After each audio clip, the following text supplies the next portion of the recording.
So, welcome everyone again to Wasteless World Talks. And today we will continue on last week's discussion on the healthcare. And Bill has a very interesting story to tell. So please, Bill, the stage is yours. So, good morning. How are you, Michael? I am fine, thank you. Just have a great meetings today and webinar in Philippines. Very interesting university. So I am full with positive energy to share with the others. Great. So the subject of healthcare, I could talk about that for a long time. I recently became affiliated with a community health center in New Haven, Connecticut, and many insights that I have gained from them. I have lived in this area for 40 years, and I never heard the name of this community health center, which is more than a center. They actually have 25 care sites around the city and in the suburbs. But how could that be that I would employ hundreds of people over the last 40 years and not know where they were getting their health care or not know what their concerns were about health care? So, at any rate,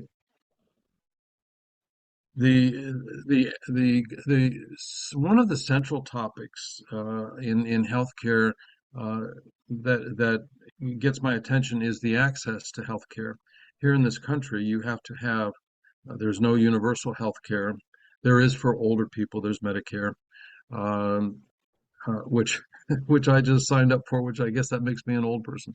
But you have to work for a company that offers healthcare, or you have to separately contract for healthcare insurance. It's a it's really a bastard system that we have. But at any rate, hopefully that will change. But how could I not know how difficult it was for people who do not have economic means to get access to health care? And so it's been very insightful. One of the changes that's happening, there are many changes in healthcare, thankfully. Um, Healthcare is so mired, chained, and held prisoner by the past. And one of the things is telehealth. I don't know what you call it in other parts of the world, but uh, and I remember in 2020, in January of 2020, talking to the head doctor of this community health center, and I said, do why do we not do more telehealth? Because we did virtually none. His response was that the the state of Connecticut and the insurance companies and Medicare do not compensate, do not pay us for telehealth, except at a rate about 1/10 of what they pay for a face-to-face conversation. And as absurd as that sounds, right? So that was January 2020. The end of March 2020, I had another conversation with the same doctor. He says, "Bill, I want to tell you, we are now 75% telehealth. 75% telehealth. It happened over a weekend.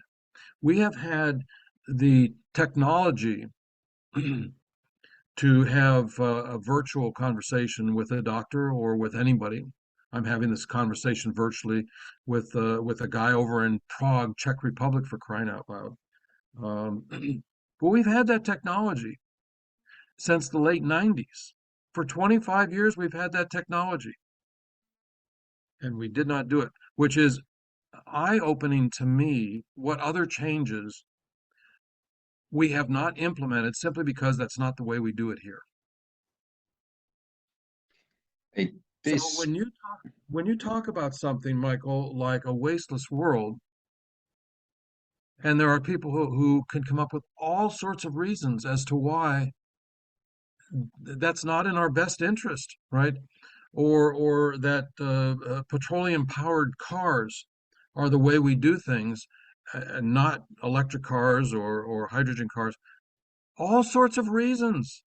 And then they mask those reasons with what you call greenwashing so that you feel good. It's like recycling. You feel good to say, okay, I put the recycling in that bin. We fool ourselves. That's why whenever I start a relationship with a client, and the very first meeting with the planning team, one of the first exercises is the wake up, right?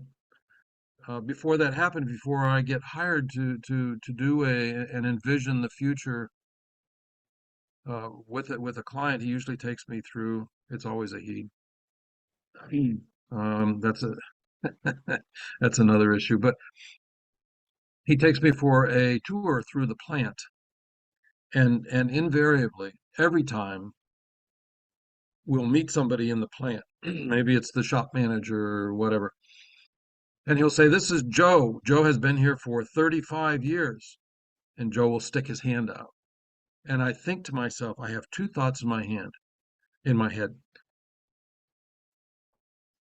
I have to congratulate Joe for sticking around for 35 years. But at the same token, I am repulsed. I am, I want to say, Joe, get out of here, right? Wake up. You've been coming to the same factory for 35 years,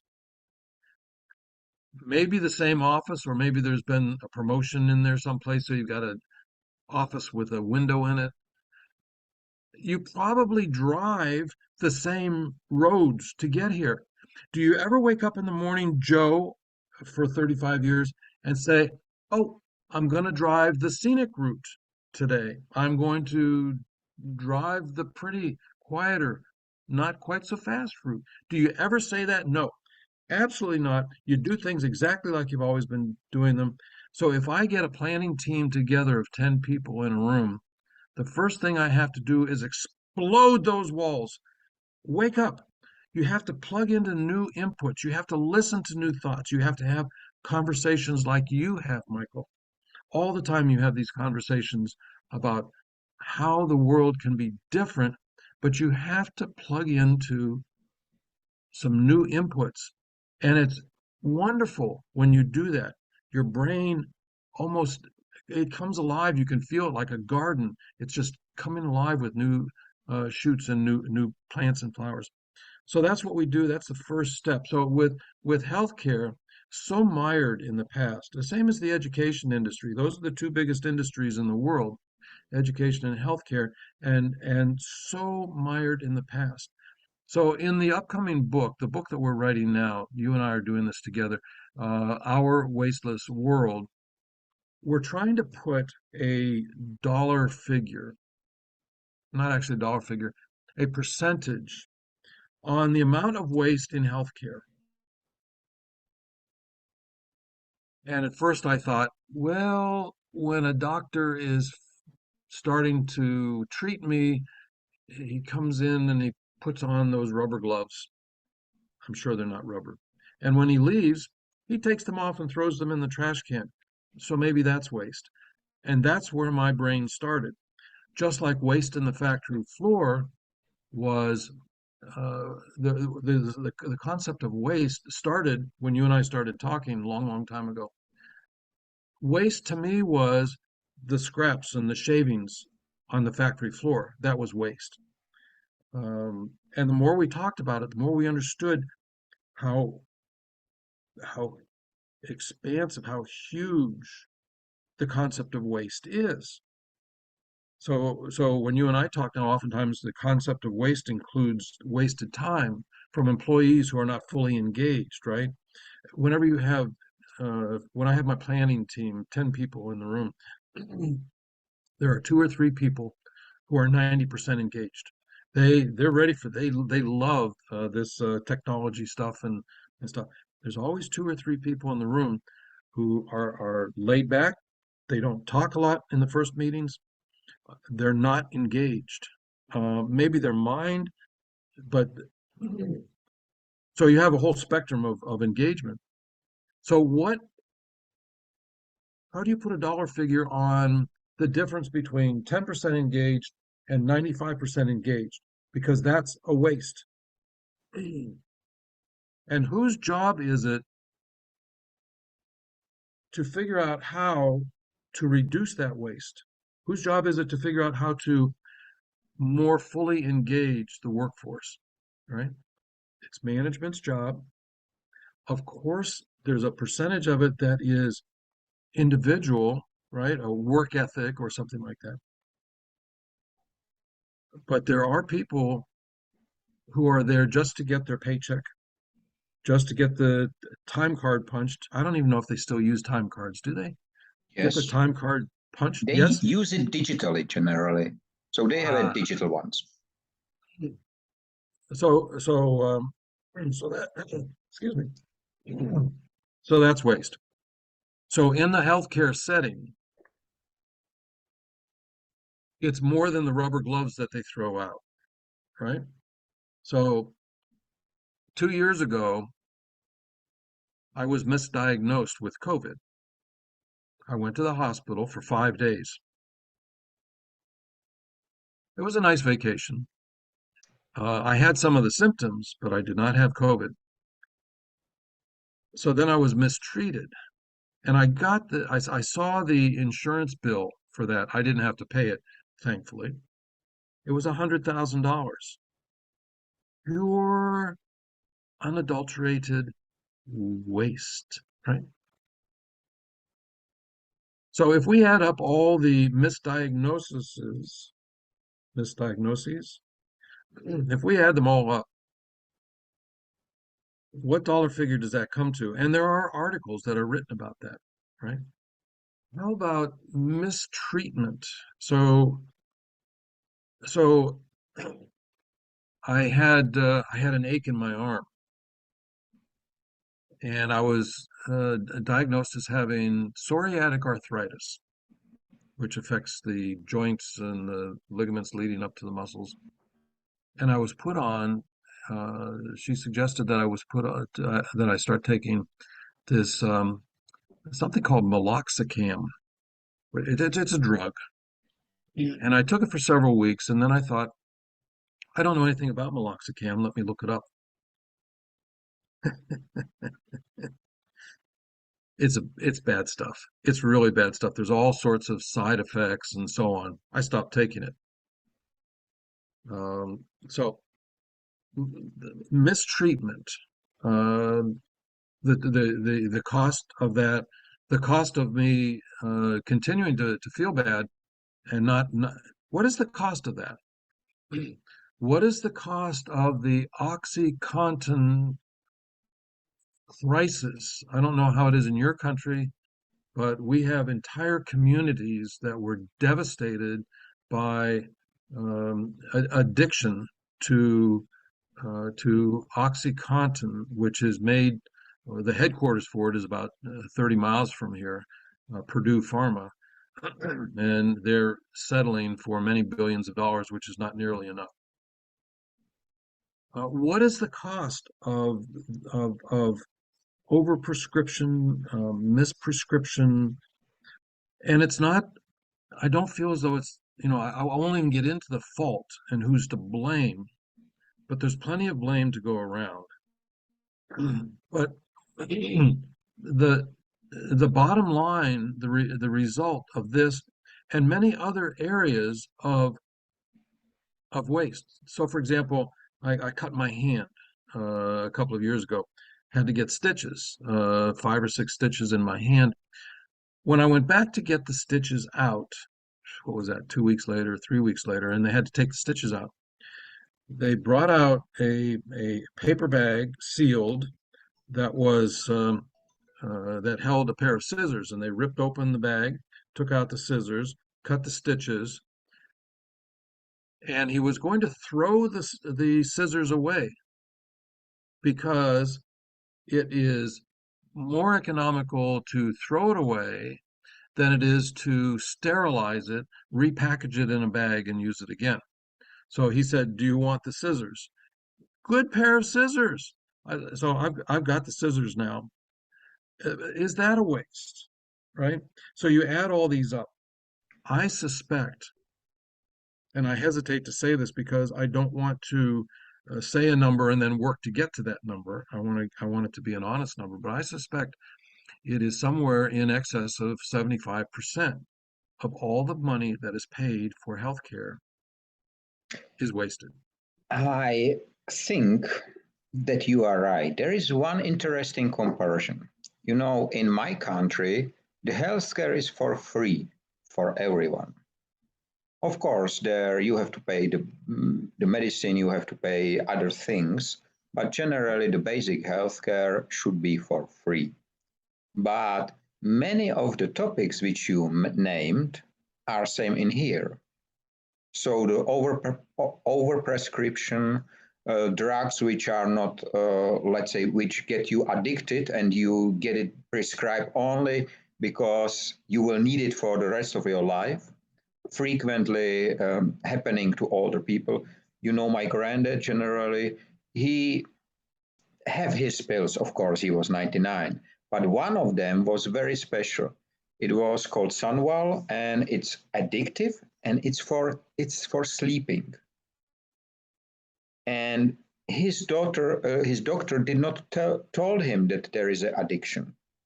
And he, with the age of, I don't know, 85 or so, he get addicted, and he cannot sleep without this. So he started with one pill. At the end, it was 1.5 pill generally. So he keep it in this level. But still, he need it every day. And before, he never use it. And the same with the wasting of the single-use items and so on. But I think generally, and you mentioned it at the beginning, that the big share of this waste is connected to wasting of time. If you look at it from the point of view of the doctor, or if you look at it from the point of the patient as well.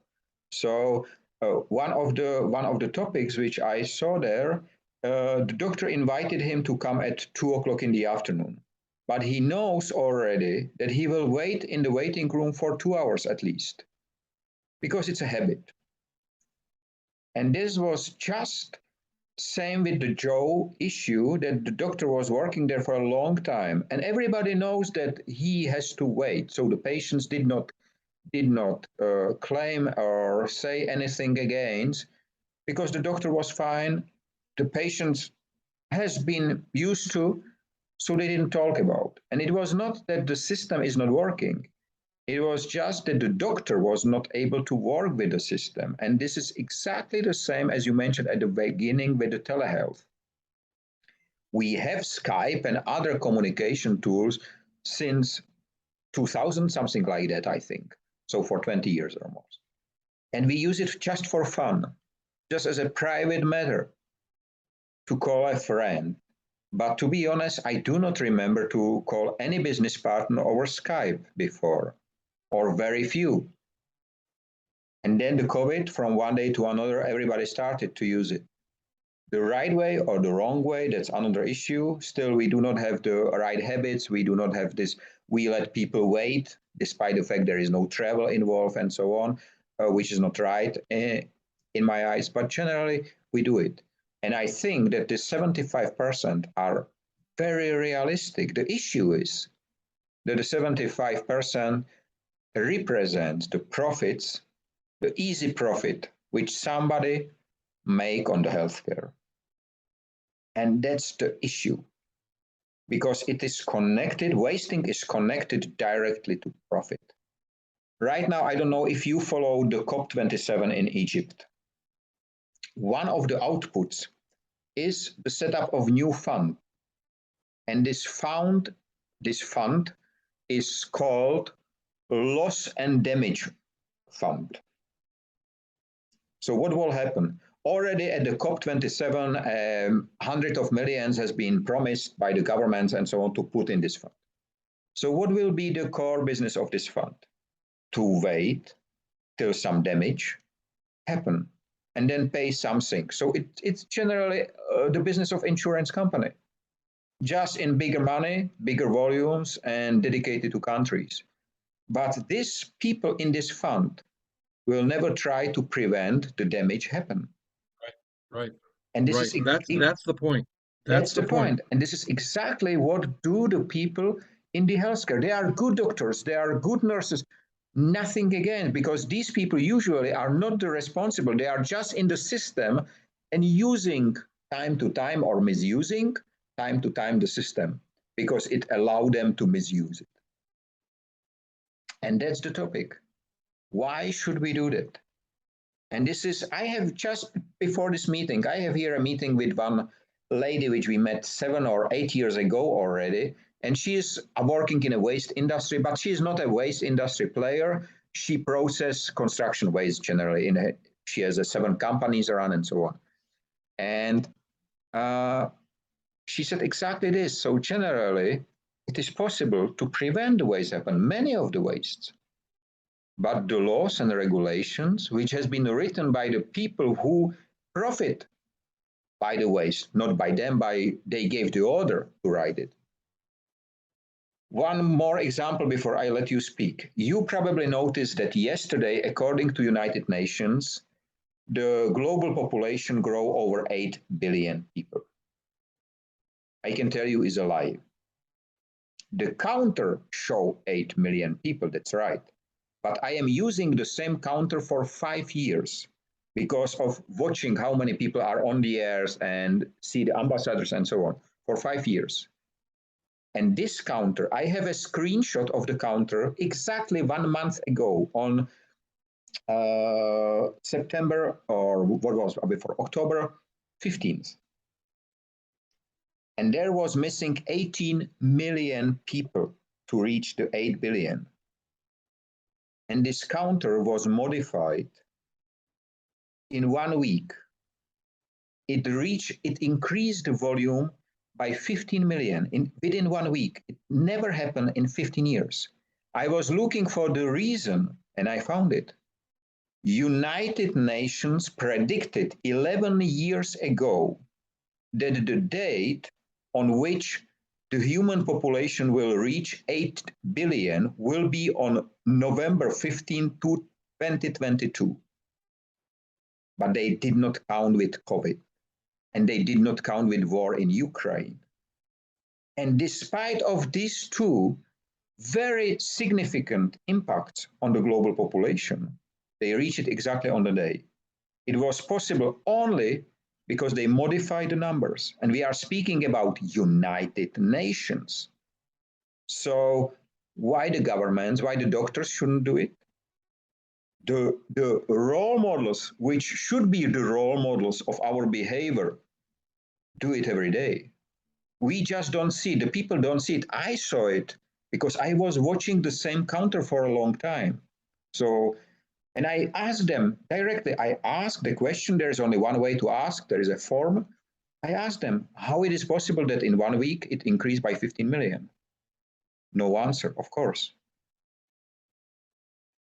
And I think this is one of the biggest topic that the ones to whom we should look at, who should be representing the right approach, the humanity, the respect to the people, to respect to the laws and regulation, that these people themselves break it first.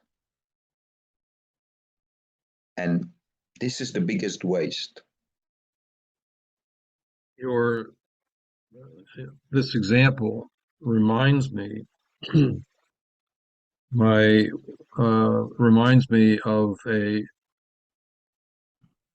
an understanding that my wife and I came to when we were writing her family's story. She grew up in Belarus, and her grandfather, she knew her grandfather for maybe 10 or 12 years. He fought in the Second World War. And the question is asked, how many people died in the Soviet Union during the Second World War? And the understanding is through so many things, events that happened during the war that there simply are not records for. And people are reluctant to talk about many things that happened during war. My father was reluctant to talk about what he did in France. Um, that I'm wondering if the precision doesn't matter because it was awful. It's like Ukraine. It's awful. It's there's not words to describe what's this. But what is important for us to remember, uh, it it's important for us to know to understand how many different ways that people die during war. It's not just the soldiers at the front. It's also the villagers who don't have enough to eat or medicine to fight the illness. What's important is to understand that you will never fully understand. You'll never understand the precision unless you're there. And if you actually experience it, there are a million other experiences in similar situations that are different from your experience. So it's like a plaid shirt. Um, and I suspect that when we talk about waste, it's the same way. I experience waste from a factory, but there are people who have always worked in an office. All the offices are different because they are. And so what's important is to understand that there is waste and that waste is a mindset.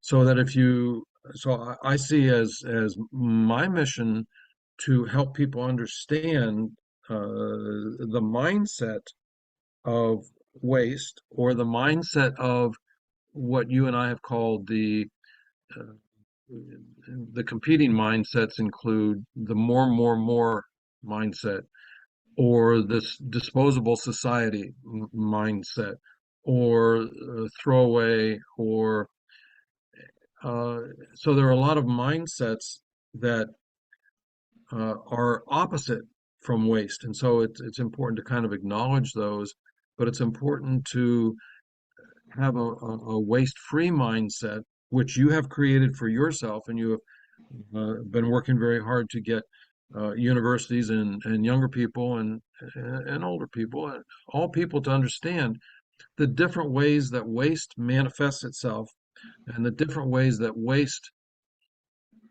gets camouflaged, the different ways that waste gets whitewashed or greenwashed, or the different ways that so it's very difficult for people to see it.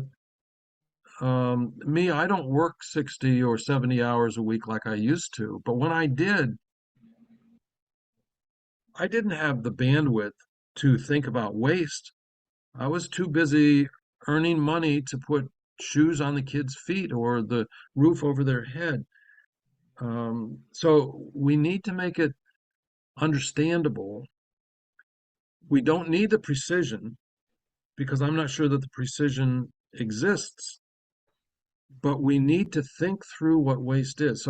So when an engineer is designing a new widget or cell phone or whatever, the last page of their design document should include repurposing possibilities for this when you're done using it, recycling, different things that can be used for.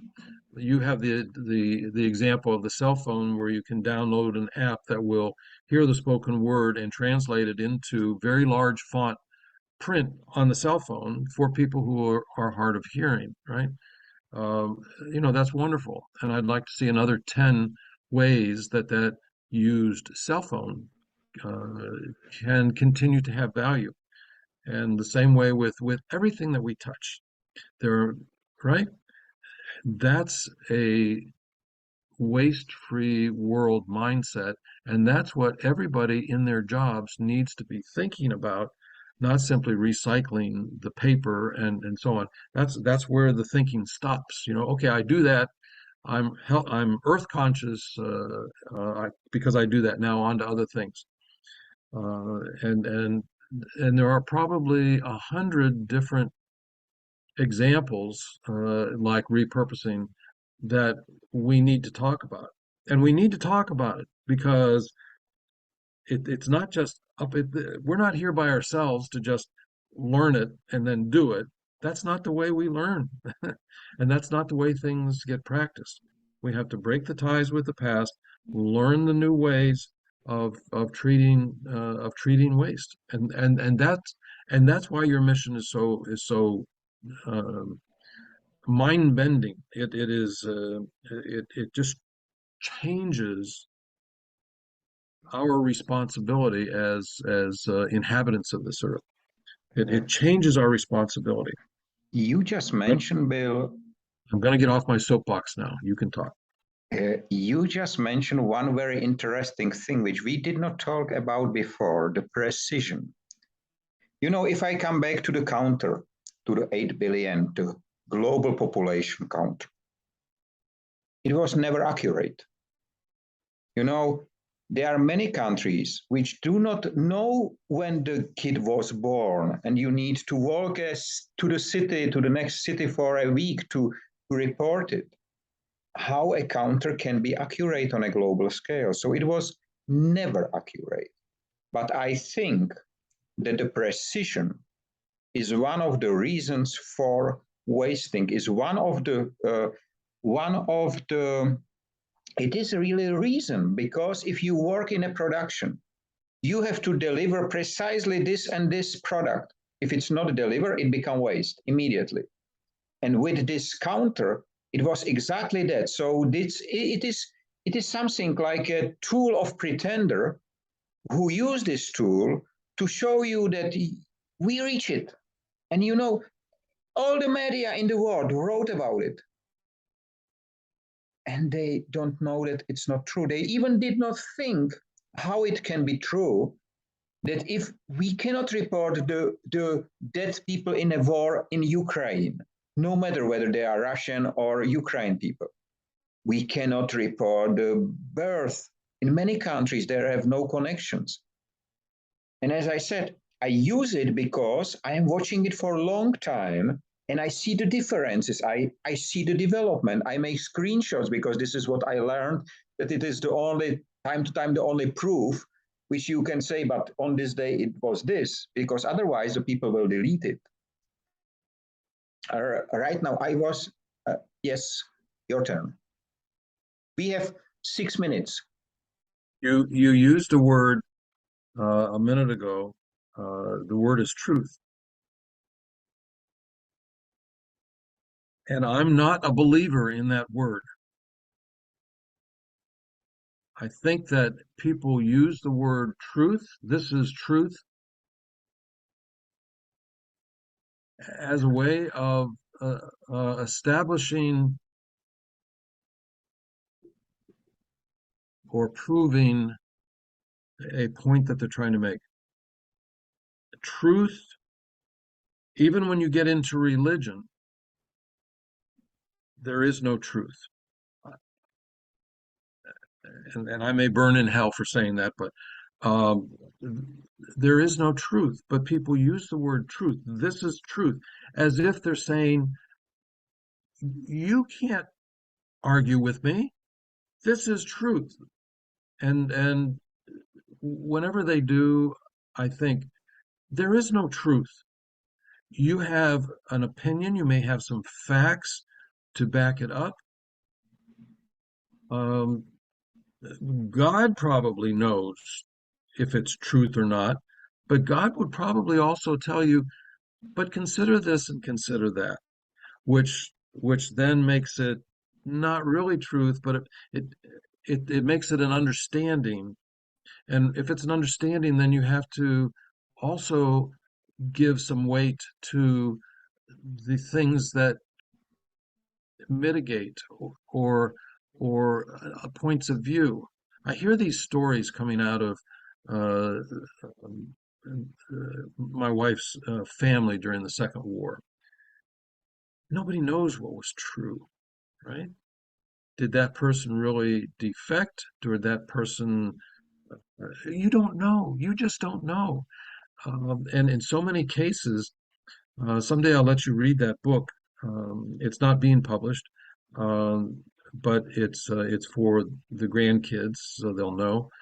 But there's so many things that you say it could have happened like this, although I can make a case that it may have happened like this. And why did it happen? Well, we know that this happened, or we think that that happened. So what are you left with then? You're left with a general understanding that times were tough. You're left with a general understanding that some people made it through and some people didn't. Um, but you're left with generalities. Those generalities are what's most important, really, I think. And so in today's world, when we're talking about waste and we're talking about healthcare, since it's happening now, we can go and witness it, but a lot of the whys we do not know. What led up to it, what's fighting against it, we can only, it's mist. It's like seeing through the fog. You can see some shapes and get some sort of idea, but you never have the precision. And this is exactly because what you just now described is the behavior of nature. You don't have the Yes, precision. yes.